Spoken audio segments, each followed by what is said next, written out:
ఫెసిలిటీని బట్టి ఎల్లప్పుడూ దేవునికి కృతజ్ఞతలు చెల్లిస్తూ ఉన్నాను. మేము బల్లలో చేతులు వేస్తాము, ధైర్యంగా ఆయన కృపాసనం వద్దకు వచ్చాము. ఆయన మాటలను మేము విని మా మనసులను సిద్ధం చేసుకుంటాము అన్న ప్రతి ఒక్కరూ లోపలికి వచ్చి ఆయన మాటను శ్రద్ధగా వినటానికి ప్రయత్నం చేయండి. ఎందుకంటే మీరు బయట కూర్చున్నారంటే పాస్టర్ గారి మనసు నలిగిపోతుంది. ఎక్కడ వేడి గాలి మీరు తట్టుకోలేరో అనుకొని ఆయన బయటే కూలర్ పెట్టి మిమ్మల్ని సౌకర్యంగా ఉంచడానికి చూస్తున్నారు. ఇలాంటి కాపరి దొరకటం మీకు చాలా కష్టం. ఎంతసేపు విశ్వాసం దోచుకుని తినే ఈ లోకంలో, క్రైస్తవ లోకంలో విశ్వాసుల యొక్క వసతుల గురించి ఆలోచించి వాళ్ళకి వాక్యాన్ని అందించటం ముఖ్య ఉద్దేశము అని కలిగిన వాళ్ళు మీకు దొరకటం మీ అదృష్టమే. సో ఎవరైతే నేను ఇవాళ నా మనసును సిద్ధం చేసుకున్నాను, అందుకు తగినట్లుగా నన్ను నేను బాగు చేసుకుంటున్నాను, కడుక్కుంటున్నాను, ఈ ఒక్కరోజు కాదు, ఎప్పటి నుంచో, అంటే పోయిన వార సిద్ధ కూడిక నుంచి, పునరుద్ధాన కూడిక నుండి ఈ రోజు వరకు నన్ను నేను కడుక్కుంటూ ఆయన కృపాసనము యొద్దకు నన్ను నేను కనపరుచుకోవటానికి ఇక్కడికి వచ్చాను అన్న వాళ్ళందరూ మీ మనస్సులు సిద్ధం చేసుకొని ఆయన మాటలు అంగీకరించడానికి మీ హృదయాన్ని నలకొట్టి, ఈవెన్ శరీరం ఇష్టపడదు, అప్పుడే అన్నీ గుర్తు చేస్తూ ఉంటుంది. నాకు నొప్పి కదా, నాకు బాధ కదా, నా అన్ని విషయాలలో కొంచెం పెంచాను, నా యొక్క శరీరం అన్ని విషయాల్లో బలహీనమైంది కాబట్టి నేను ఎక్కువ కూర్చోలేను, నుంచోలేను, పడుకోలేను, అయినా నాకు ఇంటి దగ్గర బోల్డని పనులు ఇవి త్వరగా చెప్పించి వదిలేస్తే నేను చేసుకోవాల్సిన పనులు చాలా ఉన్నాయి. ఇలాంటి మనసు కాదు. మిమ్మల్ని మీరు సిద్ధపరచుకోండి. ఇప్పుడు చెప్పబడే అరగంట వాక్యము మీకు మళ్ళీ వచ్చేంత వారం వరకు మీరు పాపంలో పడకుండా ఉండటానికి, మిమ్మల్ని కాపాడటానికి దేవుడు మీకు అనుగ్రహించిన కృప. ఈ కృపను మనం సద్వినియోగం చేసుకోవాలి. ఈ విశ్వాస జీవితంలో నీ విశ్వాసపు తాలూకా సూచనలు ఏంటి అంటే బైబిల్ చెప్పమనింది. బైబిల్ యొక్క మాటను చూస్తూ ముందుకు వెళ్దాం. ఏప్రిల్కి రాసిన పత్రిక 11వ అధ్యాయము. రాసుకోవాల్సిన వాళ్ళు రాసుకోండి. ఇది ఒక మూల పాఠంగా కూడా మీకు అవుతుంది. మీరు ఎప్పుడన్నా ప్రసంగించాలన్నా, ఎవరన్నా విశ్వాసంలోనికి తేవటానికి మీరు ప్రయత్నం చేయాలన్నా మీకు జ్ఞానపూర్వకంగా ఉంటుంది.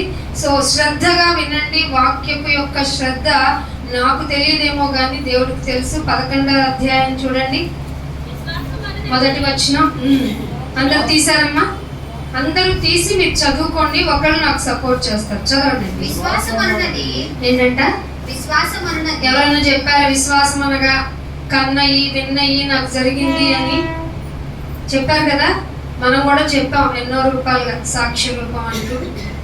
కానీ బైబిల్ చెప్పిందండి, విశ్వాసం అంటే నువ్వు చూసింది కాదు, విశ్వాసం అంటే నీకు కలిగింది కాదు, విశ్వాసం అంటే నేను ఇది అయిపోద్ది అందుకే వచ్చాను గుడికి, అయ్యింది కాబట్టి సాక్ష్యం చెప్తున్నానని కాదు.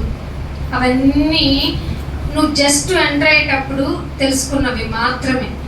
ఒకవేళ దేవుని గురించిన శ్రద్ధ, దేవుని గురించిన ప్రేమ నీకు గనక ఉంటే, విశ్వాసం అనగా అంటే బైబిల్ నిర్వచనం చెప్పింది.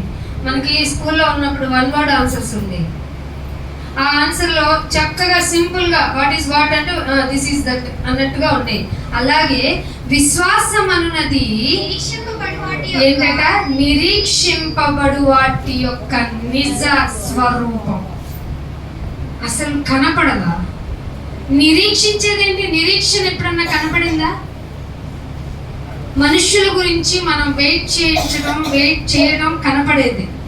కానీ దేవుడు అనే ఒక మెటీరియల్ అనుకునే మనస్తత్వం కలిగిన వారికి దేవుడు అంటే ఒక మెటీరియల్ క్యారెక్టర్ కాదు, ఆయన అదృశ్య శక్తి. అంటే అసలు కనపడ్డా ఆయన. ఎందుకు కనపడ్డు అంటే నీ విజ్ఞానత కోసం చెప్పబడుతున్న మాట ఏంటంటే, నీ శరీరము దట్టు నీ కన్ను ఆయన్ని చూడగలిగేంత కెపాసిటీ ఇప్పుడున్న ఈ శరీరానికి లేదు. ఎవరన్నా మేము దేవుణ్ణి చూసామంటే వాళ్ళ వైపు జాలిగా చూడాలి. ఎంత భ్రమలో ఉన్నావు, వెలుగుదూతను చూసుంటావు అయితే అనుకోవాలి. ఆ వెలుగుదూతను కూడా నువ్వు నీ యొక్క స్కిల్స్ వైజ్ చూడలేవు. ఎలా చూడగలవో తెలుసా? వాక్యపు యొక్క పట్టు నీకు తెలిస్తే ఒక వ్యక్తిలో వెలుగుదూత ఉందా, దేవుని దూత ఉందా, ఏ విధంగా మాట్లాడుతున్నారు, ఏ విధంగా ప్రవర్తిస్తున్నారు ఈజీగా పసిగట్టగలం. అంతేగాని చెప్పే బోధ ఇక్కడ ఉండి చెప్పేదంతా నాలాగే నాతోనే, ఇంక్లూడింగ్ నేను కూడా చెప్పే మాట బైబిల్లో ఉందా లేదా అని చూసుకోవాల్సిన బాధ్యత ఎవరిది? కింద కూర్చున్న మీది. అందుకే శాస్త్రుల నీతి కంటేను, శాస్త్ర ఎవరు, పరిచయులు ఎవరు? దేవాలయంలో ది ఎల్డర్ పీపుల్, పెద్దవాళ్ళు, బోధకు వాళ్ళ దగ్గర మాత్రమే ధర్మశాస్త్రం ఉండేది, మిగతా వారంతా కూర్చొని వినేవాళ్ళు. కానీ శాస్త్రుల నీతి కంటే, పరిచయుల నీతి కంటే మీ నీతి ఎలా ఉండాలి? కొంచెం ఎట్లా ఒకట్లు ఉన్నా పర్లేదు కాదు, అధికముగా ఉండాలి. లేకపోతే ఏం రాదట? పరలోకం రాదని చెప్పాడు. పరలోకానికి ప్రవేశం లేదు అని చెప్పింది బైబిల్.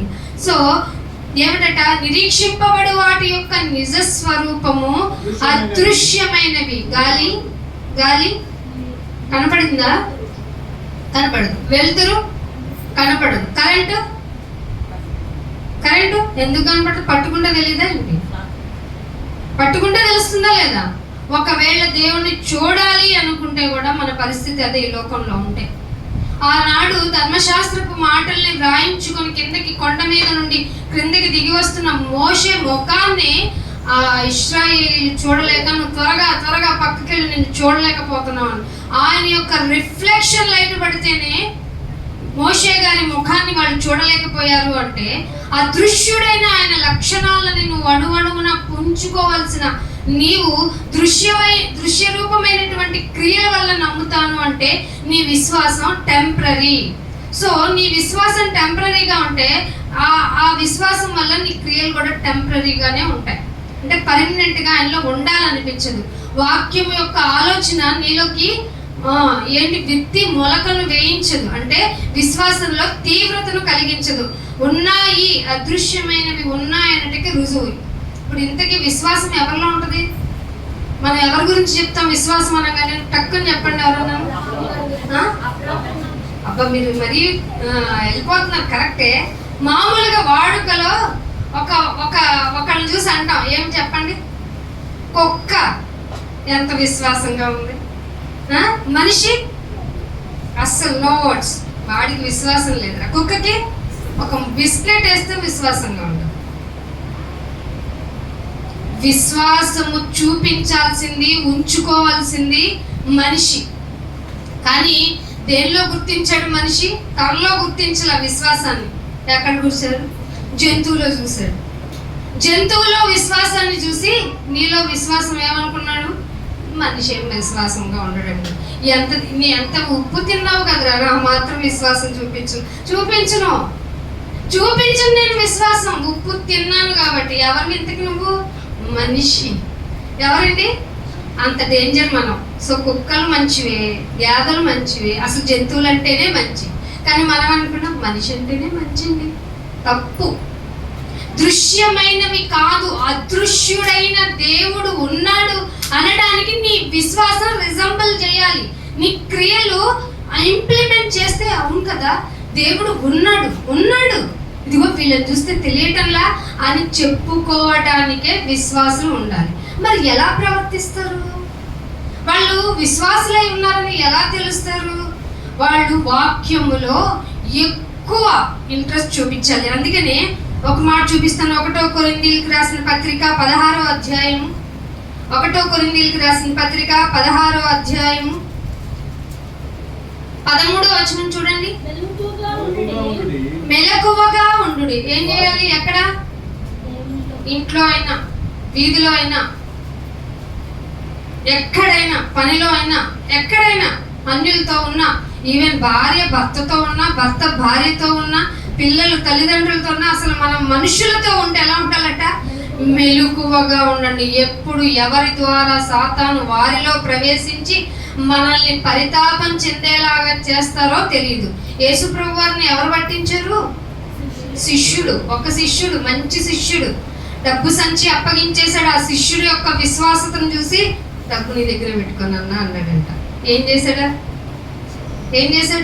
యోధా నాకు డబ్బు విలువ తెలిసింది ఎవరినైనా అమ్మేస్తా అని 30 వెండి నాణ్యాలకి అమ్మాడంట. లాజికల్ గా 30 ఎందుకు అమ్మాడు, 30 నాణ్యాలకి ఎందుకు అమ్మాడు అనేది వేరే పాఠమైనప్పటికీ ఆఫ్టర్ ఆల్ 30 నాణ్యాల కోసం ఇంత మంచి దేవుడులా, అసలు దేవుడే కదా. చనిపోయిన వారిని లేపినప్పుడు ఎవరున్నారు వెనక?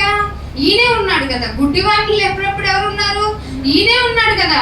అంత మంచి కార్యాలు చేసిన పర్సన్ కి వెనకున్న ఆయన ఏం చేశాడట? 30 నాణ్యాలకు అమ్మేస్తావు. నువ్వెంతకు అమ్మేశావు? ఈ వారం దేవుణ్ణి నువ్వెంతకు అమ్మేశావు? నీ జీవిత కాలంలో రొట్టె ద్రాక్ష రసము తీసుకుంటున్న నువ్వు నీ సుఖం కోసం ఏమన్నా అమ్మేశావా? నీ యొక్క సౌకర్యాల కోసం ఏమన్నా అమ్మేశావా? నువ్వు ఆయన్ని ఎందుకులే అని నిర్లక్ష్య ధోరణితో ఏమన్నా అమ్మేశావా? ఆఫ్టర్ ఆల్ యేసు ప్రభు అనే కదా.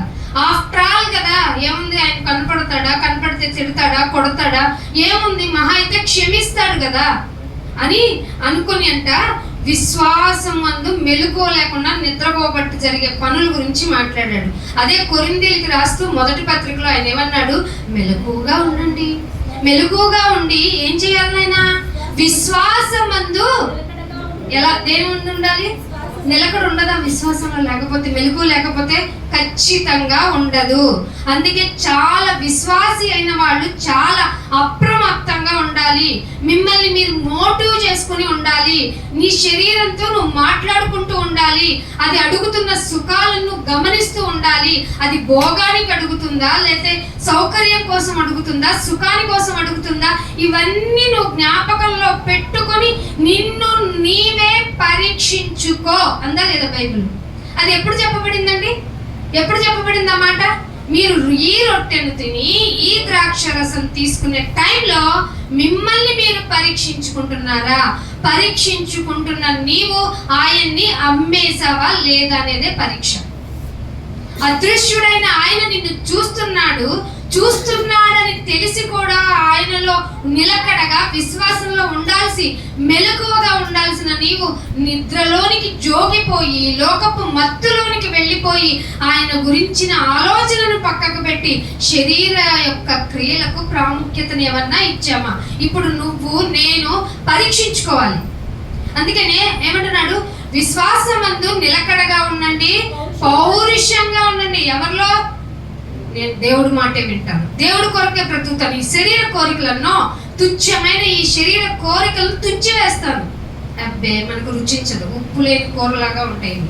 కానీ పౌరుషము కలిగి దేవుని యొక్క విశ్వాసంలో మెలకువగా ఉంటేనంట మనం బలవంతులమై ఉంటాం. అదే చెప్పింది బైబిల్, బలవంతులై ఉండండి. అందుకు తీసుకోవాలండి టేబుల్. మీరు అందుకు తీసుకునే ముందు మిమ్మల్ని మీరు పరీక్షించుకోవడం, నన్ను నేను పరీక్షించుకోవడం చాలా అత్యవసరం. ఒక పునరుద్ధానపు దినాన్ని కనుక, అంటే తిరిగి లేస్తాము అనుకునేటువంటి ఒక నిరీక్షణ కలిగిన విశ్వాసులైన మనము మందిరంలోనికి వచ్చిన తర్వాత నిన్ను పరీక్షించుకోవడానికి మళ్ళీ టైం ఇచ్చాడంటే ఇది ఆయన కృప కాదా? నువ్వు పాపం చేస్తావని తెలుసు, నువ్వు తప్పు చేస్తావని తెలుసు, అప్పగించేసావని తెలుసు, అయినా మళ్ళీ ఛాన్స్ ఇచ్చాడంటే ఆయనకి కృప ఇవ్వటమే. అంటే ప్రేమించడం ఒక్కటే తెలుసు అంటారా? అందుకనే 1 యోహాను రాసిన పత్రిక, 1 యోహాను గారు రాసిన పత్రిక, యోహాను గారు రాసిన మొదటి పత్రిక 3వ అధ్యాయము 9వ వచనం చూడండి. దేవుని మూలముగా పుట్టిన ప్రతి వానిలో. దేవుని మూలంగా పుట్టడం అంటే ఏం చెప్పండి మీరు? సింపుల్ వర్డ్, ఎస్, బాప్తిస్మం తీసుకోవటం. బాప్తిస్మము తీసుకుంటున్నాము అన్న వాళ్ళట మేము దేవుని మూలంగా పుట్టాము అన్న వాళ్ళలో ఏముంటుందట? ఆయన బీజం ఉంటుంది, ఆయన విత్తనం ఉంటుంది. అసలు దేవుడు పాపం చేస్తాడా? అసలు ఆలోచన వస్తుందా? ఆయన ఏమన్నా అన్యాయస్తుడా? కొన్ని పక్షపాత? అందరినీ ఏకరీతిగా ప్రేమించేవాడు, ప్రేమమయుడై ఉన్నవాడు. అలాంటి ఆయన యొక్క బీజము అంట నీలో ఉంటుందట. దేవుని మూలంగా పుట్టాము అంటే బాప్తిస్మము తీసుకున్నాము అన్న వారిలో ఆయన బీజము నిలుస్తుంది గనుక వాడు ఏం చేయడు? పాపం చేస్తున్నావు అంటే ఏంటి అర్థం? బీజము ఉన్న ఆయన మాట విన్నా కావాలని చేస్తున్నావని అర్థం కదండి. వాడు పాపము చేయడు, ఎందుకంటే వాడు దేవుని మూలముగా పుట్టినవాడు గనుక. ఏంటంట? ఎవరు పాపం చేయదట? దేవుని మూలముగా పుట్టినవాడు కనుక, దేవుని మూలముగా పుట్టిన వారము కనుక పాపము చేయ. మరి నేను చేశానే ఆ అజ్ఞాన కాలమందు ఆయన చూసి చూడలేదు. కానీ నువ్వు దేవుని మూలముగా పుట్టావు అంటే బాప్తిస్మం తీసేసుకున్నావు. ఏమని తీసుకున్నావు? నాయన ఈ లోకాన్ని ఈ లోక ఆశల్ని నేను సిలువేసేసాను. ఒకవేళ ఈ శరీరంలో కానీ ఈ శరీర పరంగా ఏదైనా కోరిక చెలరేగుతుందండి, హింస పెడుతుందండి, విసిగిస్తుందండి. శరీరం ఎంతగా విసిగిస్తుందంటే చూడగానే రాళ్ళు ఎలా కనపడ్డాయంట? నిగలాడుతూ రొట్టెలాగా ఉన్నాయి కదా. ఈ రాళ్ళని రొట్టె చేసుకొని తినొచ్చు కదా అని జస్ట్ సజెషన్ ఇచ్చింది. ఆనాడు యేసు ప్రభు వారి కెపాసిటీని బట్టి డైరెక్ట్ గా సాతానే వచ్చి ఆయనతో మాట్లాడింది. ఇప్పుడు నీతో ఎలా మాట్లాడొచ్చు? ఏం మాట్లాడక్కర్లా, నీ శరీరం అడిగితే ఇచ్చేస్తావు అంతే. ఎందుకు అడుగుతున్నావో ఆలోచన. అందుకే శరీరము నమ్ముకొనవద్దు, శరీరంలో నమ్ముకోవద్దు. అసలు శరీరము ఏమన్నాడు దేవుడు? రిఫరెన్స్ చెప్పగలరా? 6వ అధ్యాయము 63వ వచనంలో ఉంటది, శరీరము నిష్ప్రయోజనము. మరి ఏది ప్రయోజనం నాయనా? ఆత్మ జీవించేది కాబట్టి అదే ప్రయోజనకరమైంది. శరీరం చెప్పింది వింటున్నావు ఇంకా అంటే నువ్వు దేవుని మూలముగా పుట్టలేదు. మరి మందిరంలోకి వచ్చావు, ఆయన కృప వల్ల వచ్చావు. ఆయన మాటలు నీ చెవిలో జొచ్చితే, ఆయనకి ఇవ్వబడిన టైంలో నువ్వు మళ్ళీ రియలైజేషన్ అయితే నీకు ఆయన కృపను ప్రసాదించడానికి రెడీగా అయితే తప్పు చేసేయచ్చా? అయితే ఏమందము? అందుకనే రోమిలికి రాసిన పత్రిక 6వ అధ్యాయము 6వ అధ్యాయము 1వ వచనం చూడండి. అలాగైతే ఏమందామా? కృప విస్తరిస్తుంది కదా, కృప విస్తరిస్తుంది కదా. పాపము యందు నిలిచి ఉందామా? ఏంటి రోమా ప్రభుత్వంలో ఉన్న ప్రజలారా, కృప ఉంది అంటున్నావు కదా నాయన, వెళ్ళి కాస్త బయటలో ఎంజాయ్ చేసి లోపలికి రమ్మంటావా? ఏం మాట్లాడుతున్నారు మీరు? అట్లయితే ఏం చెప్పను నేను మీకేం చెప్పను? కృప విస్తరిస్తుంది కదా అని అగైన్ సిన్నర్స్ అయిపోదామా? అట్లా అనరాదు. పాపము విషయమే చచ్చిపోవాలి. ఏమవ్వాలండి? మనం పాపము విషయమే చచ్చామా లేదా ఇది పరీక్షించుకోవాలి. ఆయన వద్దు అన్నది చెయ్యడమే పాపం, అదే కదా. ఆజ్ఞను అతిక్రమించటమే. ఆజ్ఞను అతిక్రమించి ఇక్కడ కూర్చుంటే నీకు ఎలా ఉంటుంది చెప్పనా? నిప్పుల మీద కూర్చున్నట్టే ఉంటుంది. కూర్చోలేం, నిలబడలేం, తొందరగా కానిస్తే పోద్ది. అసలు బయటకు వెళ్దామంటే అయ్యగారు కూర్చున్నారు, లేదా ఎవరో ఒకళ్ళు ఎందుకు వెళ్తున్నా అంటారు. బాబాయ్ ఎటో వెళ్ళలేని పోక చెక్కన అయిపోయానే. కానీ ఒక్కసారి రిపెంటెన్స్ వస్తే, పశ్చాత్తాపం కలిగితే, నాయన నాకు ఛాన్స్ వచ్చిందని అర్థమైంది. నాయన నన్ను నేను ఫర్గివ్నెస్ చేసుకునే ఛాన్స్ ఉందని తెలుసుకునే అవకాశం దక్కించారు. నేను మారుతాను, మళ్ళీ పాపము జోలికి వెళ్ళను అనుకోవాలట. అట్లనరాదు. పాప విషయమై చనిపోయిన మనము ఇక మీదట ఎలా చేస్తావంటే నువ్వు దేవుని మూలంగా పుట్టకపోతే చేస్తావు. బాప్తిసం ఎందుకు తీసుకున్నావు? అయితే ఎవరో ప్రెషర్ వల్ల తీసుకుని ఉంటావు. ఎవరో ఒప్పుకుంటే బాగుంటది కదా, వస్తే బాగుంటది కదా, నమ్మితే నిన్ను మంచోడు అంటారు కదా. నీకు ఇదే కదా మన చెప్పేంటి? నిన్నందరూ ఏమనాలి? నువ్వు చాలా మంచిదాన్ని, నువ్వు చాలా మంచోడు. ఎంత మంచోడో తెలుసా? ఎవరికి తెలుసు మంచోడు అని? నీ మనసుకు తెలుసు, నీకు తెలుసు నువ్వు ఎంత మంచోడు, నాకు తెలుసు నేను ఎంత మంచిదాన్ని. కానీ బైబిల్ అంటుంది మనం ఇక మీదట ఎలాగూ దానిలో జీవిస్తాం, పాపములో జీవించకూడదని మనల్ని మనం మన శరీరంతో చెప్పటానికే ఈ శరీరము అని చెప్పబడిన ఈ రక్తముతోను ఈ రొట్టెలోను పాలు పంచుకునే ముందు, చెయ్యి వేసే ముందు పరీక్షించుకోవాలి. ఏమని పరీక్షించుకోవాలి? నేను దేవుని మూలంగా పుట్టానా, దేవుని మూలంగా పుట్టలేదా? దేవుని మూలంగా పుట్టానని కదా బాప్తిసం తీసుకొని బల్లలో చేతులు వేయటానికి నేను ఇక్కడికి వచ్చాను. అంత అవకాశం నాకు ఈ లోకంలో కల్పించిన ఆ మహాశక్తి ముందు నేను మళ్ళీ పాపం చేయగలనా? అయ్యో చేశానేమో, ఎందుకంటే మళ్ళీ ఇక్కడ ఇంకొకటి మనకి క్వశ్చన్ రిపీట్ అవుతుంది. చేయలేదు కదా అని ధైర్యంగా ఆయన కృపాసనం వద్దకు వద్దామంటే నీ మనస్సాక్షి నీ మీద నేరారోపణ చేయకుండా ఉండదు. ఏదో ఒక మాట విషయంలోనో, ఏదో ఒక క్రియ విషయంలోనో, ఏదో ఒక పని విషయంలోనో ఇది అలా చేసి ఉండకూడదు కదా అని నీ మీద నేరారోపణ చేస్తుంది. సో ఇక్కడికి వచ్చిన మనల్ని మనం ప్రక్షాళన చేసుకోవడానికి, మనల్ని మనం కడుక్కోవడానికి ముందు ఉదక స్నానంతో మనల్ని మనం క్లీన్ చేసుకుని ఆయన ఎదుటికి వచ్చి నీ కృపను బట్టి ధన్యులము అని చెప్పుకుంటూ, నాయన మా కోసం నువ్వు పాపంలో జీవించకుండా ఉండటానికి నీ రక్తం అంతా నా కొరకు చిందించావా. నేనైతే నీతిమంతుడుగా వాడు నీతిమంతుడు కదా నీ ప్రాణం ఇవ్వు అంటే కూడా ఇవ్వలేని దౌర్భాగ్యుడు ఆయన. అంతెందుకండి, ఎవరైనా రోగి ఉన్నాడు బ్లడ్ ఇవ్వాలంటే మొన్నే ఇచ్చొచ్చాను అన్నాను. ఏమంటాం? మొన్నే ఇచ్చాం. అఫ్ కోర్స్ యాజ్ సైన్స్ ప్రకారం కొన్ని నెలల వరకు 3 months అనుకుంటా కదా, 3 months వరకు బ్లడ్ మళ్ళీ డొనేట్ చేయకూడదు.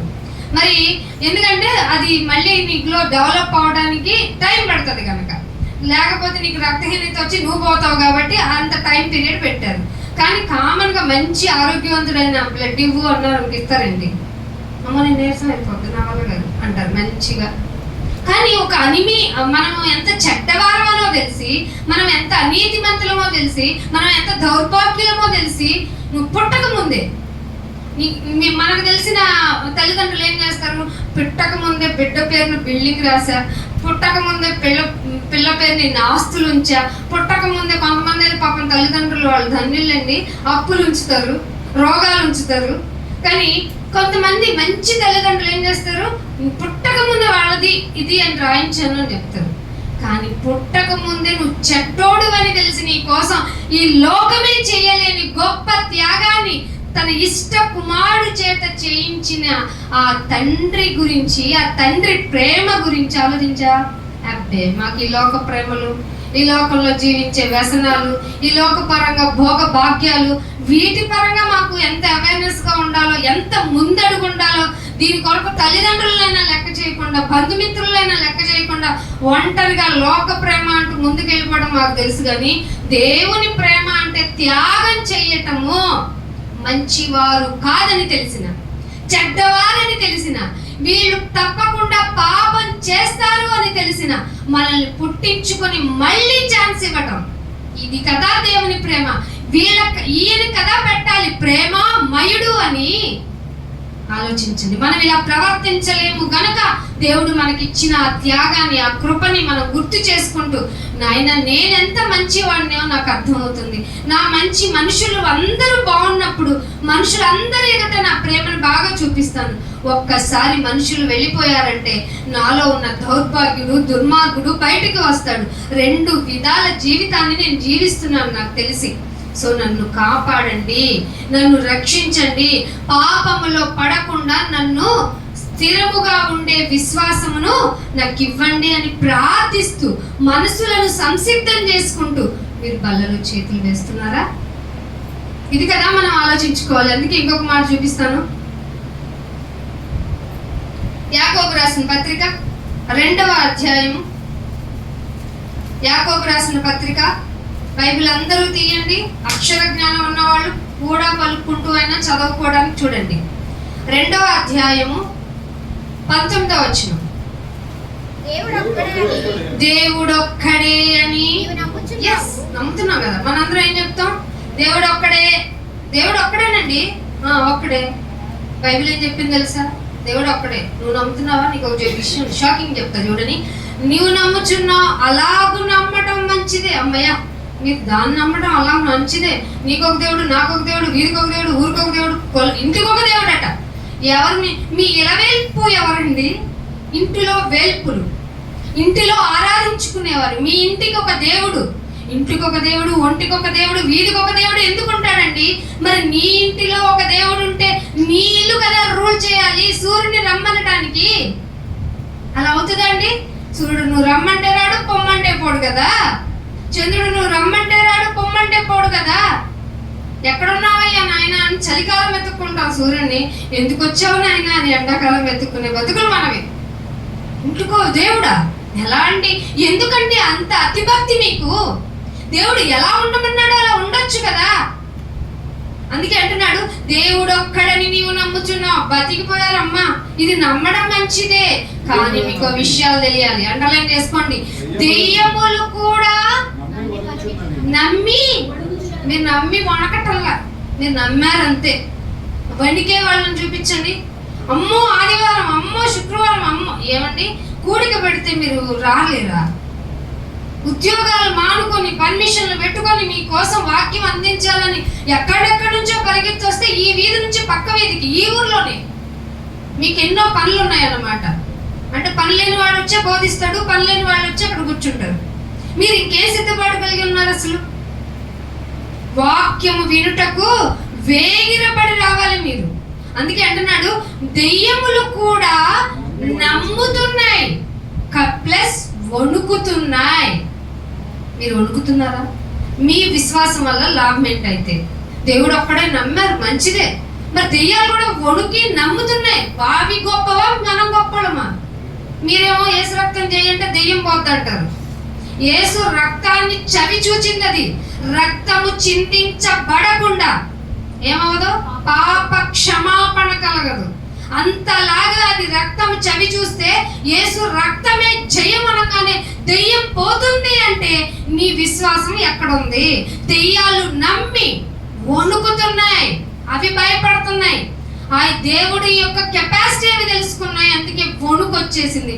నీకు ఆయన గురించి పరిపూర్ణ జ్ఞానం 66 పుస్తకాల్లో ఇస్తే నమ్మటం సరికాదు కదా.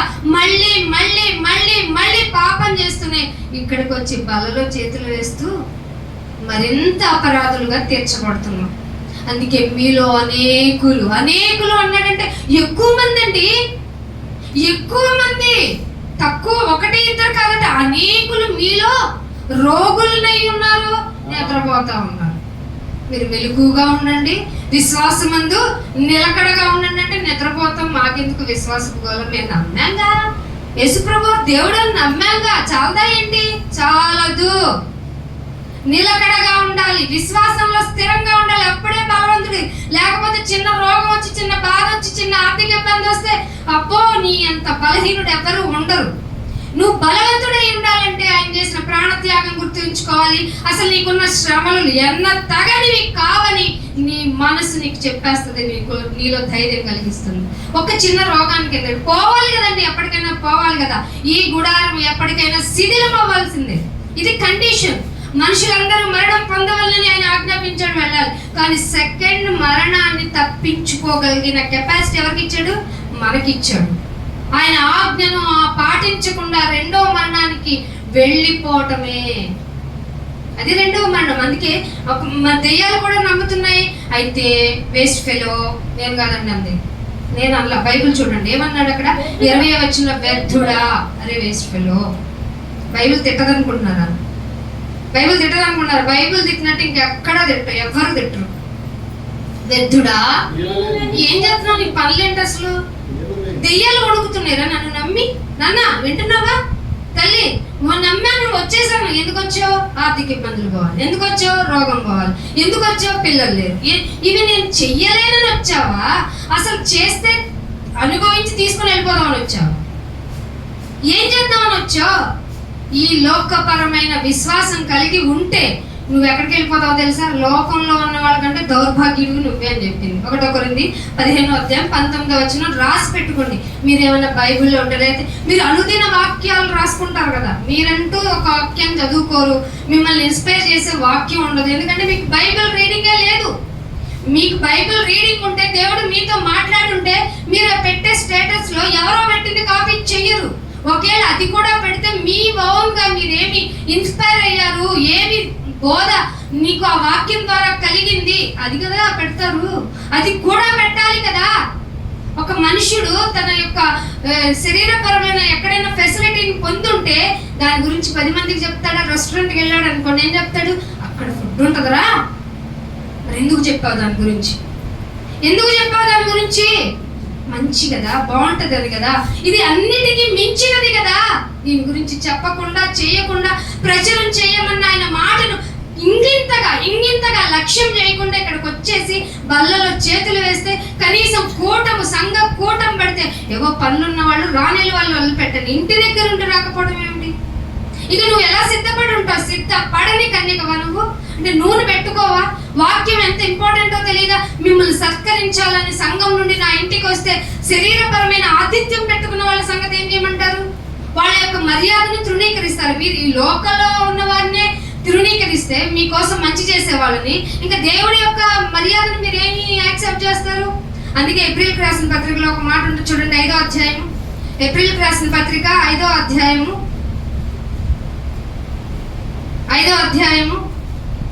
11వ వచనం. ఇందును గూర్చి ఇక ఇంకేంటంటే ఇందును గురించి ఇక ఏం చెప్పాలంటే చదవమ్మా. మేము చెప్పవలసిన అనేక సంగతులు ఉన్నాయి. హెబ్రీలరా, ఇశ్రాయేలీలరా, బలి అంటారు, తీసుకొచ్చి ఒక మేకనేసేస్తారు. బలి అంటారు, ఒక ఆవినేసేస్తారు. బలి అంటారు, ఏదో మీకు తోచింది ఇచ్చేస్తారు. ట్రైట్ ని ఇచ్చేస్తే సరిపోద్ది అనుకుంటున్నారు. దశమ భాగం ఇస్తే పాస్టర్ గారిని ఇంప్రెస్ చేసి, ఆఫ్ కోర్స్ మీకున్న భాగంలో తీసుకొస్తే మీరు ఇస్తే నిజంగానే సంతోషపడతాడు కాపరి. కానీ మీరు ఇచ్చే విధానాన్ని ఆయన చూడలేడు. సణుక్కుంటూ గొనుక్కుంటూ ఏముంది ఇవ్వాలి కదా, తప్పదు కదా అనుకుంటా కదా ఇస్తాము. తెలియకుండానే ఎన్ని బాధలు ఎన్ని బరువులు అనుకొని ఇస్తాం. అలాంటి క్యాడర్ అయినటువంటి హెబ్రీలకు చెప్తూ అసలు మీకు చాలా విషయాలు చెప్పాలి తెలుసా. నేను హెబ్రీలారా వింటున్నారా? మీరు కూడా సంఘస్థులారా వింటున్నారా? అనేక సంగతులు చెప్పవలసినవి ఉన్నాయి, కానీ మీరు వినటానికి మందులు అంటే మందంగా ఉన్నామేంటంటే సోమరిపోతుంది, ఇష్టం లేదు వాక్యం అంటే. వాక్యం చెవులకి పట్టనివు, జోగుతావు నిద్రకి. నిద్ర జోగి వినడానికి మందులయ్యి ఆయన మాటని లక్ష్యం చేయవు. అందుకే నువ్వు మందుడు అయినందున వాటిని విశదీకరించడం మీకు కష్టమవుతుంది. కాలాన్ని బట్టి చూస్తే ఎన్ని ఇయర్స్ అన్నా బాప్తిసం తీసుకొని అంటే 30 ఇయర్స్ ఇండస్ట్రీ అంటాం. ఎన్ని ఇయర్స్ అంట? ఒక ఆత్మ కోసం నీ యొక్క ప్రణాళిక ఏంటి అని అడిగితే ఏముంది? ఏం లేదు. ఆదివారం వస్తున్నాగా, అప్పుడు చేతులెత్తి చేస్తాను కదా, బుధవారం వస్తాను కదా, గురువారం వస్తాను కదా, ఒక 5 నిమిషాలు నేను రిప్రజెంట్ చేస్తున్నాను కదా, ప్రేయరో పాటో, అంతేనా?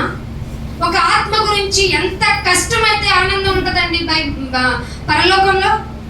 ఆ పరలోకంలో ఆనందాన్ని కలిగించడానికి అహోరాత్రులు కష్టపడాల్సింది పోయి కనీసం రోజులో కొంత సమయాన్ని కూడా కేటాయించిన నీకు బల్లలో చేతులు వేసే అర్హత ఉందంటారా? కానీ బైబిల్ చెప్పింది, మీరు ఈ రొట్టెను తిని ఈ పాత్రలోని త్రాగునప్పుడల్లా, తినినప్పుడల్లా నన్ను ప్రచురం చేయడానికి రెడీ అయ్యి వెళ్ళాలి. చేశారా మీరు? ఇంటికి వెళ్తే మళ్ళీ శరీర సంబంధమైన గొడవలు, శరీర సంబంధమైన తలంపులు, శరీర సంబంధమైన అసలు శరీరాన్ని మర్చిపోండి, ఉపేక్షించండి అన్నాడా లేదా? మీరు నన్ను వెంబడించాలి అనుకుంటే మిమ్మల్ని మీరు వదులుకోవాలి. ఉపేక్షించడం అంటే వదిలిపెట్టడం. వదులుకున్నారా? శరీరం కోసమే ఆలోచిస్తూ శరీరం గురించి మాట్లాడుకుంటే వాళ్ళు ఎవరో తెలుసా? అన్యులు ఇలాగూ ఆలోచిస్తారని చెప్పింది మత్తయి సువార్తలో. మీరేం ఆలోచిస్తున్నారు? అన్యులు వలె. ఇక్కడికి వచ్చి నిరీక్షణకు ఆధారంగా ఉండవలసిన మీ క్రియా విధానము మిమ్మల్ని మీరే మళ్ళీ లోకంలోనికి వెళ్ళిపోయేలాగా పోగొట్టుకుంటున్నారే. అందుకే అంటున్నాడు, కాలాన్ని బట్టి చూస్తే మీరు ఎలా ఉండాలి? బోధకులుగా ఉండాలి. కానీ దేవోక్తిలో మొదటి పాఠం మళ్ళీ చెప్తే శ్రద్ధగా విన్నట్టుండి గోడ కనుక్కొని నిద్రపోతాం. దేవోక్తి ఏంటంటే మొదటి పాఠం ఏంటో తెలుసా? నాయన నాకు ఇచ్చిన ఈ రక్షణ, నాకు ఇచ్చిన ఈ ఆనందం, నాకు ఇచ్చిన ఈ టైము, అందరిని బట్టి నీకు లెక్కలేని వందనాలు, నీకు ఏమీ చెల్లించలేని స్థితి నాది అనేది మూలపాఠం. ఏమైనా నా స్థితిగతులు, నాకు ఇచ్చిన ఈ రక్షణను బట్టి ఎట్టి పరిస్థితుల్లోనూ నిన్ను ప్రచురించకుండా ఉండలేను అనేది అనుభవ జ్ఞానం. అనుభవ జ్ఞానంలోనికి రాని నాడు నువ్వు ఎన్నిసార్లు తీసుకుంటావో అన్నిసార్లు అపరాధివే. అర్థమైందా? అందుకే నేను ఒక మాట చూపిస్తాను. యాకోబు రాసిన పత్రిక 5వ అధ్యాయం 5వ వచనం చూడండి. యాకోబు రాసిన పత్రిక 5వ అధ్యాయము 5వ వచనం. మీరు భూమి మీద సుఖముగా, ఆయన సుఖంగా ఉండకూడదా? మళ్ళీ అంటున్నాడు, సుఖంగా జీవి సుఖానికి అలవాటు పడిన నీవు భోగేచ్ఛలు, భోగము మీద ఆసక్తి, సుఖంగా బతకటం శరీరం అలవాటు పడింది అంటే అది ఏం కోరుకుంటారు తెలుసా? భోగం మీద ఆసక్తి చూపిస్తుంది. మీరు సుఖముగా జీవించి భోగాశక్తులై ఉంటే ఏమవుతుందో తెలుసా? వధ జరిగే దినానికి మీ హృదయాలు చక్కగా బలిసిపోయి ఉంటాయి. వధ దినాన్ని ఏ జంతువుని తీసుకుంటారు? పక్క చిక్కిపోయిందని, రోగం ఉన్నదని కోరుకుంటారండి? వధ దినము అంటే, వధ దినాన్ని అంటే ఏంటనుకుంటున్నారు? వధ దినము అంటే సెకండ్ కమింగ్ డేకి నీ హృదయం దేంతో బలిసిపోయింది? సుఖము. ఆ సుఖాన్ని అనుభవించి భోగము ఎంత ఆసక్తితో హృదయాన్ని పోషించుకున్న నిన్ను వధ దినాన్ని ముందు పిలిచేది నిన్నే. అందుకే తీర్పు ఎక్కడి నుండి ఆరంభం అవుతుందటండి? ఇంటి నుండే, నీ దగ్గర నుండే. ఇల్లు అనగా మనమే ఎవరైతే రక్షింపబడిన వారు, అంత్యయుగంలో ఉన్నవారు, మొట్టమొదట క్రైస్తవులు అనబడ్డారో, క్రీస్తుని నమ్ముకున్న మనము క్రైస్తవులైన మన యొద్ద నుండే తీర్పు మొదలవుతుంది. తీర్పు బాబోయ్ నీకు జడ్జిమెంట్ అంట, నిన్ను రమ్మంటున్నారు, కేసు ఏమవుద్దో తెలియదంటే నిద్ర పడుతుందండి? ముద్దాయికి నిద్ర పడుతుందా? మరి మనం ఎందుకండి నిద్రతో మత్తులేము చక్కగా జోగుతున్నాము? కారణం ఏంటంటే మనకి వాక్యం యొక్క ఇంపార్టెన్స్, వాక్యం యొక్క భయము, వాక్యం గురించి వణుకు ఉండవు. ఎందుకంటే నీ హృదయము రాయి ఏం చేస్తే మారుతుంది అన్నాడు? మీది వ్యాధి రాతిది కదా, నన్ను నమ్ముకుంటే దాన్ని మాంసపు ముద్దగా. నువ్వు మారింది నీ ఇంట్లో వాళ్ళు ఎలా మారుస్తారు? నీ ప్రవర్తన చూసి కదా రావాలి. వాళ్ళు రావటం లేదంటే కారణం వాళ్ళది సగం తప్పే, మొత్తం తప్పు నీదే. అందుకే అంటున్నాడు, భోగాశక్తులే వధ దినమునకు మీరు మీ హృదయాలను పోషించుకున్నారు. మీరేం చేస్తారో తెలుసా? నీతిమంతులైన చెప్పొచ్చారు. వీళ్ళు చెప్పడానికి ఏముంది, నేను కూడా కోళ్ళని చెప్తాను అంటాం. వధ దినములోకి సిద్ధంగా హృదయాన్ని పోషించుకున్న వాళ్ళు ఏమంటారంటే నీతిమంతుడైన వానికి శిక్ష విధిస్తారు. కానీ మీకు తెలియాల్సింది ఏంటంటే నీతిమంతుడు నోరు తెరవడు. ఏ విషయానికి నోరు తెరుస్తాడయ్యా అంటే, ఇదిగో ఊరు మోగుతుంది, ఇదే అనుకూల సమయము, రక్షణ పొందండి, రక్షింపబడిన వారికి రాజ్యము, ఇలాంటి మాటలతో కూడిన దేవుని మాటలే చెప్తాడు. నువ్వు ఎంత శిక్షించినా నోరు తెరవడు. మీరు గుర్తుపెట్టుకోవాల్సింది ఏంటంటే మీరు మేల్కోవాలి అంటే ఇక్కడ బల్లలో చేతులు వేసే ముందు ఏం చేయాలంటే హృదయాన్ని పరీక్షించుకోవాలి. హృదయం ఎలా పోషింపబడుతుంది? వధ దినానికి బలయ్యే విధంగా పోషింపబడుతుందా? వధ దినానికి నువ్వు చిక్కబడిపోయి ఇంకా ఏమని శిక్షించను? ఇంత చిక్కి శల్యమైపోయిన ఈ శరీరంని, ఇలా నలగొట్టిన ఈ ఆత్మని నేను ఎలా శిక్షించను? రండి, మీ కొరకు ఆశీర్వదింపబడిన ఈ ప్లేస్ ని స్వతంత్రించుకోండి అనే ఆ వెల్కమ్ ని మీరు కోరుకోరా? అంగీకరించరా? ఎందుకు కదా సిద్ధపడాలి? సిద్ధపాటు అంటే సిద్ధపాటు దినానికి వచ్చి అప్పటి వరకే మిమ్మల్ని మీరు సిద్ధపరచుకుని వెళ్ళిపోవడమా? ఆదివారం పునరుత్థాన దినమందు మనల్ని మనము ఆయన ఎదుట ప్రత్యక్షపరుచుకొని, ఆయన ఎదుట మనల్ని, నాయన నేను నా విషయంలో నేను ఎంత సాక్రిఫైస్ చేసి ఉన్నానో నీకు తెలుసు, నీకు మాత్రమే తెలుసు. భక్తుడు అంటాడు యోబు గారు, నాకు సాక్షి అయిన వాడు ఎక్కడున్నాడు? పరమందు ఉన్నాడు. ఈ లోకంలో ఎవరు నీ తరపున నువ్వు ఎంత మంచివాడువైనా మంచి సాక్ష్యం పలకనేరడు. కానీ నీకు సాక్షి అయిన వాడు పరలోకంలో ఉన్నాడు. ఆయన వచ్చి నీకు సాక్ష్యం పలికే వరకు నువ్వు మౌనంగా ఉండాల్సిందే. అందుకే అంటున్నాడు, నీతిమంతుడైన వాడిని శిక్ష విధించి చంపేస్తారు. వాడు మిమ్మల్ని, మీరు నీతిమంతులుగా ఉన్నారా? అందరినీ ఎదిరించేస్తాను, నా సంగతి ఏంటో తెలియదు. ఇలాంటి మాటలు మనకి వస్తున్నాయంటే పులిసిన పిండి మనలో ఉంది. మొత్తంతా పులయ చేస్తుంది. అది జాగ్రత్త. మంచి పిండిని కూడా అది చెడగొట్టేస్తుంది. ఫర్మెంటెడ్ది మనలో ఉండకూడదు. పులిసినది మనలో ఉంటే శరీరాన్ని అంతా కొల్లబెట్టేస్తుంది. కాబట్టి మనలో పులిసినది లేకుండా చేసుకోవడానికి మళ్ళీ మనం పరీక్షించుకుంటూ బల్లలో చేతులు వేయాలి. అందుకే ఒక మాట చూపిస్తాను. 1 పేతురు రాసిన పత్రిక ముగింపుకి దగ్గరికి వస్తున్నాను. జాగ్రత్తగా మీ హృదయాన్ని నలగొట్టుకుని ఆయన దగ్గరికి పెట్టి ఆయన యాక్సెప్ట్ చేసే విధంగా బల్లలో చేతులు వేయండి. 1 పేతురు రాసిన పత్రిక 1వ అధ్యాయం 18వ వచనం. పితృపారంపర్యమైన, పితృడు అంటే తండ్రుడు. మన తల్లిదండ్రుల దగ్గర నుంచి పారంపర్యంగా కొన్ని అక్షరాలు మనకు వస్తాయి. అవి స్వాభావికంగా బయటపడతాయి. పితృపారంపర్యమైన మీది అతి వ్యర్థ ప్రవర్తన అంటే పుట్టుకతోనే కొన్ని ప్రాచీన స్వభావాలు మనం తగిలించేసుకొని వస్తాం. కాబట్టి పితృపారంపర్యమైన మీ వ్యర్థ ప్రవర్తన విడిచిపెట్టారా లేదా ఇది పరీక్షించుకోవాలి. నువ్వు నీ గురించి నాకు చిన్నప్పటి నుంచి తెలుసు అంటే వెంటనే మనం సరి చేసుకోవాలి. నీ గురించి నా గురించి నీకేం తెలుసు, ఏం తెలుసు అని ఎదురు వెళ్ళకూడదు. పితృపారంపర్యమైన వ్యర్థ ప్రవర్తన విడిచిపెట్టాలి. కాబట్టి వెండి, బంగారము అనేటువంటివి ఏ వస్తువులంట? క్షయమైనవి అంటే తొందరగా మట్టి. ఏమండి వెండి అది ఒక లోహం, దేనిలో నుంచి తీస్తారు దాన్ని మళ్ళీ వజ్రం నుంచి తీస్తారా? వజ్రం దేనిలోంచి తీస్తారు మళ్ళీ భూమి అంటే ఏంటి? మట్టి. మట్టిలో నుంచి పెట్టిన ఇంకొక టైప్ ఆఫ్ మట్టే వెండి, బంగారం. అవి ఏమైపోతాయంట? క్షయమైపోతాయి, అంటే నశించిపోతాయి. క్షయమైపోయిన వస్తువుల చేత అంటే వెండి, బంగారము అనే చనిపోయి పాడైపోయే వస్తువుల చేత మనం ఏం చేయబడలేదు, విడిచి పెట్టుకోలేదు. ఆయన దాసుడైన నిన్ను, పాపానికి దాసుడైన నన్ను నిన్ను వెండి బంగారంతో విమోచించలే. దేంతో విమోచించాడంట? అమూల్యమైంది అంటే ఇందుకో నీ రక్తానికి మనకి ఒక ఇన్ని యూనిట్స్ రక్తానికి ఇంత రేట్ అని ఉంటుంది. అట్లాంటి రక్తం అది మూల్యం చెల్లించలేము. ఆ రక్తం భూమి మీద శరీరము రక్త మాంసాలతో కూడి ఉన్నా ఏ మాత్రము పాపము దానిలో ఉంచుకోకుండా 4 కూడల మధ్య నిలబడి నాలో పాపం ఉందని నిరూపించగలిగిన వాడు ఎవరన్నా ఉన్నారా అని ఆ తరానికి సవాలు చేస్తే ఆ సవాలు ఇప్పటికీ నిలిచే ఉంది. అందుకే ఆయన రక్తము అమూల్యమైన రక్తము. అటువంటి రక్తము చేత నిన్ను నన్ను విమోచించారాయన. అమూల్యమైన రక్తము చేత అనగా నిష్కలంకము, నిర్దోషము, అటువంటి గొర్రె పిల్ల ఏ మాత్రము రియాక్ట్ అవని నిన్ను నరికేస్తారు, నిన్ను ఇప్పుడు తీసుకెళ్లి నిన్ను బలి చేసి నీ మెడ కోసేస్తారు అని తెలిసిన గొర్రె ఏం చేస్తుంది? మన లోకంలో ఎలా ఎవడరా ఇప్పుడు వచ్చింది రూల్ చేయడంలో మనంత నెంబర్, ఆధిపత్యం చేయడంలో మనోళ్ళు మించిన వాళ్ళు ఉంటారు.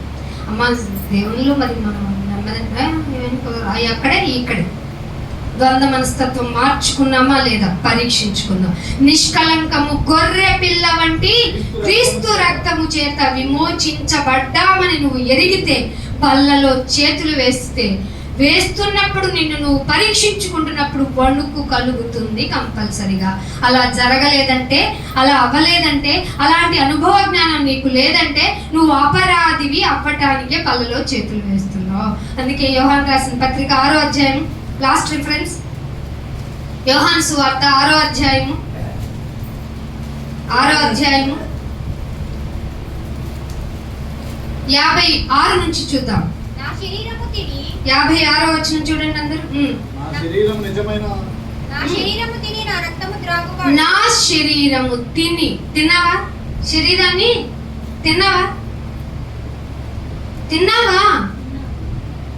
తిన్నావు.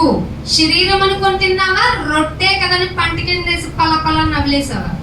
నా శరీరము తిని నా రక్తాన్ని ఎవడన్నా తాగుతారండి? తాగామండి, అందుకే విమోచింపబడ్డాం. నా రక్తము త్రాగువాడు నాయందును త్రాగువాడు నాయందును నేను వాని యందును. మీకు మొదట ఇందాక ఒక మాట చదివించాను. దేవుని బీజము కలిగి ఉన్నవాడు ఎవడునో పాపము తిరిగి చెయ్యాలని అనుకోడు. ఈ రక్తాన్ని త్రాగి ఈ శరీరాన్ని తినినవాడు వానియందు నేనును నాయందు వారును నిలిచి అంటే దేవునిలో నిలిచి ఉంటామండి. మనం శరీర రక్త మాంసాలలో గనక చేతులు వేస్తే మనం దేవునిలో ఉండిపోతాం. ఈ శరీరంలో ఈ లోకంలో మనము అస్సలు ఆలోచించాం. అర్థమైందా? మరి నా జీవము గల తండ్రి నన్ను పంపాడు కాబట్టే మీకు వచ్చింది. ఎవరు పంపాడంట? ప్రాణం లేని రాయి కాదు, ప్రాణం లేని మొక్క కాదు, ప్రాణం ఉన్నా చలించలేని మాట్లాడలేని జంతు జలచరములు కాదు, జీవము గల తండ్రి పంపించాడు ఈ ప్రాసెస్. మనకి ఈ ప్రాసెస్ లో భాగంగా బలైంది ఎవరు అనుకుంటున్నారు? అంటున్నారు, అమూల్యమైన రక్తము. ఇలాంటి శరీర మాంసాలు కలిగి ప్రతి క్షణం కోరికలతో నిన్ను వేధించి విసిగించి పొందుకునే ఆ రక్త మాంసాలకు కలిగిన పితృ పారంపర్య ఆచారంతో కూడినటువంటి స్వాభావిక గుణం కలిగిన ఈ శరీరంలో పాపము లేని వాడు చిందించాడు ఈ రక్తాన్ని. అలాంటి రక్తం చేత నువ్వు విమోచించబడి ఆయన రక్త మాంసాలని జ్ఞాపకం చేసుకుంటూ నీలాగా బ్రతకాలి నాయన, బ్రతికంటే నీలాగా బ్రతికి చూపించాలి నాయన. రోషము కలిగి పౌరుషము కలిగి ఉండటానికి నిన్ను పిలిస్తే అపరాధి అవుతావా మళ్ళీ బల్లలో చేతులు వేస్తూ? అందుకే అంటున్నాడు, మీరు ఎన్నో వచ్చిన చదువుతారంటే 58 చూడండి. ఇదే పరలోకము నుండి దిగి వచ్చిన ఆహారము ఏదంట? ఏది? శరీరము తినటము, శరీరము అని ఈక్వల్ చేసుకుని రొట్టెను తినటము, రక్తము అనుకుని ద్రాక్ష రసాన్ని తాగటమే పరలోకం నుండి మనకు దేవుడిచ్చిన. మీరు ఆహారం ఉంది, త్వరగా త్వరగా రండి అంటే ఏం చేస్తారు? ఎక్కడ ఎక్కడ ఎక్కడ ఉచిత భోజనాలు ఎక్కడ ఎక్కడ ఎక్కడ అని పరిగెత్తుకుంటూ వెళ్తుంది శరీరం. అది ఆత్మీయ ఆహారం కోసం అంటే ఇక్కడికి వచ్చి పాపం చేశానులే, బల్లలో చేతులు అంటారా కొంతమంది. బల్లలో చేతులు వేయలే, నేను వేయలేనులే అంటే మరి రావడం ఎందుకు? సరి చేసుకోవడానికి కదా. నాయన ఇక తీర్మానించుకున్నాను, ఇక నేను పాపం జోలికి పోను. ఇదిగో నువ్వు ఇక్కడికి నన్ను రప్పించావు. ఏమంటే మీరు అనుకున్నారు ఈజీగా గుమ్మల్లోకి వచ్చేసాం, ఏదో ఆయన గుడెట్టుకున్నాడు ఇక్కడ దగ్గర ఉంది కాబట్టి వచ్చేసాం అనుకున్నారు. కాదు, ఇది దేవుడు ఏర్పాటు చేసిన. ఇది ఎక్కడ తీసుకెళ్ళి లింక్ చేస్తారు? ఎవరైనా పెళ్లి చేసుకుంటే ముహూర్తం చూసి పెట్టుకుంటారు కదా, వాళ్ళకి లింక్ చేస్తారు. కొన్ని ముహూర్తం చూసుకున్న పెళ్ళిళ్ళు ఏమన్నా పెడాకు లేకుండా ఉన్నాయా? దేనికి దేన్ని ఎలా పెట్టాలో తెలియని మన సోమరిపోతులైన కాపరి కాని తోడేళ్ళు ఎలాగైతే వాక్యాన్ని ఎలాగైతే మసిపూసి మారేడికాయ చేసిందో, మీ అలాంటి మాటలకు అలవాటు పడిపోయి చాలా మంది ఏమన్నారంటే ఇది దేవుడు ఏర్పాటు చేసింది. అప్పుడు ఈ రోజు మీరు ఇక్కడికి రావటం దేవుడు ఏర్పాటు చేసిన దినం. కాబట్టి మీరు మిమ్మల్ని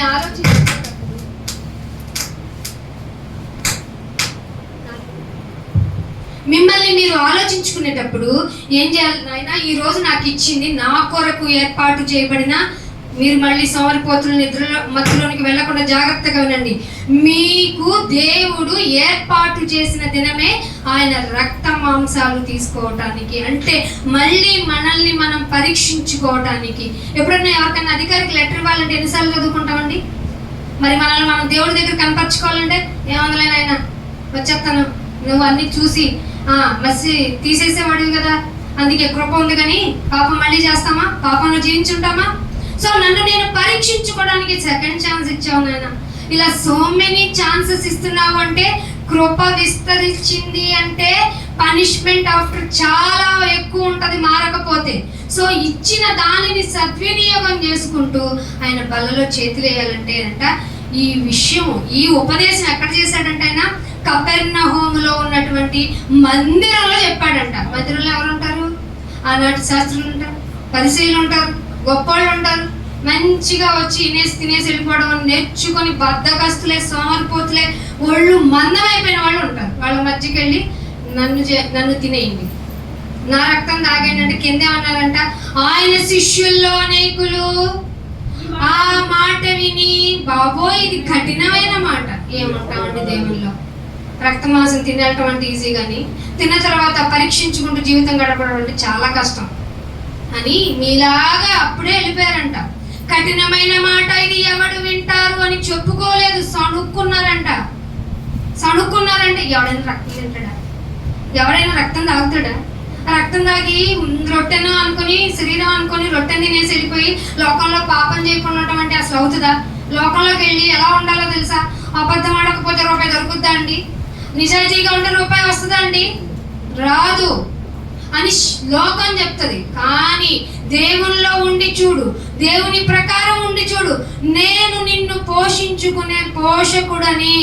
నీకు ఇప్పుడు జొమాటోలో అవుతుందేమో, నేను కాకులతో పంపించా on that time old general old ఈరాలోనే మాంసము అంటే పట్టుకొని వెళ్ళిపోయి చేతిలోది కూడా లాక్కొని వెళ్ళిపోయే కాకితో పోషించుకున్నాను నేను. ఎవరిని? మీరేంటి నాయన నా పోషణ ఎట్టా అని ఏడుస్తావేంటి ఇక్కడికి వచ్చి? మొదట నా నీతిని, నా రాజ్యాన్ని వెతుకు, ఆ తర్వాత అన్నీ నీకు వస్తాయంటే నేను నాయన నాకు కావాల్సింది ఇచ్చేనాయన. మీరు ఈ లోకపు నటనలో మీరు నశించిపోతారు, మీరు కూడా పోతారు. అందుకే లాస్ట్గా అంటున్నాడు, ఒక మాట చూపించి ముగించేస్తాను. 68లో ఏమంటున్నాడు చూడండి, 68లో ఏమంటున్నాడు చూడండి. ప్రభువా నీవే నిత్య జీవపు, మీరు అన్నారా నాయన ఎక్కడికి వెళ్ళాం పాస్టర్ గారు, ఇక్కడ క్రియ జరిగినంత మాత్రాన ఆయన దేవుడు కాకుండా పోతాడా? అది ఆయన చిత్తం కాదేమో, నన్ను నేను పరీక్షించుకోలేమో, పరీక్షలో నెగ్గటానికేమో నేను శరీరాన్ని రక్తాన్ని తీసుకుంటున్నాను, నాలో విశ్వాసాన్ని పరీక్షించడానికేమో. జరిగిన క్రియ జరిగినా జరగకపోయినా, ఒక రిలేషన్, ఒక బంధుత్వం నన్ను ఇబ్బంది పెట్టినా పెట్టకపోయినా, వాళ్ళు నన్ను సౌకర్యంగా ఉంచినా ఉంచకపోయినా, నేను మాత్రం నీ కొరకు నిలబడతాను. ఎందుకంటే నిత్య జీవపు మాటలు కలిగిన వాడవు కదా నాయన, నిత్యము జీవించేవి కదా నాయన నీ మాటలు. అలాగే నా జీవితం కూడా దుప్పి ఎలా నీటి వాగుల కొరకు ఆశపడుతుందో అలా నీ మాటల కొరకు ఆశపడేలాగా ఉండాలి నా జీవితం. నా ఆత్మ అందుకు ఆతురపడాలి. కానీ నీ మాట వినగానే నిద్రకు జోగుతుంది, సోమరిపోతుగా ఉంటుంది. నీ మాట వినగానే నేను మందుడనైపోతున్నాను.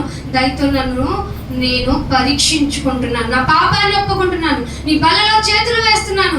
నాకు ఈ లోకంలో నన్ను నువ్వు అదృశ్యమైన నీ జీవిత విధానానికి నన్ను దృశ్య రూపకంగా ఈ లోకంలో క్రియలు జరిగించి చూపించమన్నావు కనుక నిలిచి తీరతాను, నీ కొరకు నిలబడతాను అన్నట్టుగా ఉండాలి. అందుకే కీర్తన 51లో 10లో అంటాడు కదా, నిత్యమైన స్థిరమైన మనస్సు నాకు పుట్టించు నాయనా అని మీరు ఆయన కృపాసనం యొద్దకు వచ్చి ఆయనతో మాట్లాడుకుంటూ మిమ్మల్ని మీరు పరీక్షించుకుంటూ రొట్టెలో చేతులు వేయండి, ఆయన రక్తాన్ని త్రాగండి.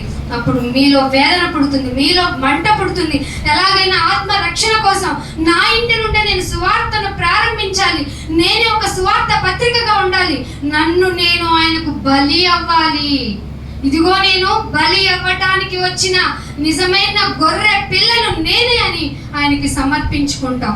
సహదాసుల లెక్క పూర్తయ్యే వరకు మన ఈ ఉద్యమం ఆగదు అని శపథం చేసుకొని నిన్ను నువ్వే పొరుకొల్పుకొని బల్లకు చేతులు వేస్తూ మరి నన్ను ఎన్నడూ మిస్ అవ్వకుండా, పాపంలో పడకుండా నన్ను కాపాడమని ప్రార్థిస్తూ సిద్ధపడదాం.